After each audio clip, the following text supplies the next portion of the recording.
মঙ্গলবার শুরু হলো নবীবক্স ব্যাপারী স্মৃতি ফুটবল টুর্নামেন্ট। স্থান নবীবক্স স্টেডিয়াম, পেটলা, দিনহাটা, কুচবিহার। পরিচালনায় পারিজাত সংঘ।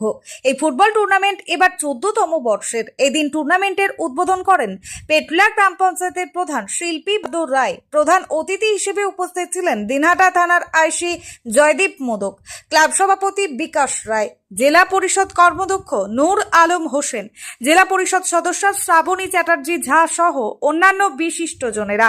এদিন টুর্নামেন্টের শুরুতে মুখোমুখি মাঠে নামে পেটলা ইয়ংস্টার বনাম একাদশ। নির্ধারিত সময় খেলা 1-1 গোলে শেষ হয়। টাইব্রেকারে পেটলা ইয়ংস্টার 4-3 গোলে একাদশকে হারায়। এই মাঠেই বুধবারের খেলা আয়োজক পারিজাত সংঘ বনাম Netaji sporting club, Baksirhat. Final খেলা অনুষ্ঠিত হবে 17ই অক্টোবর।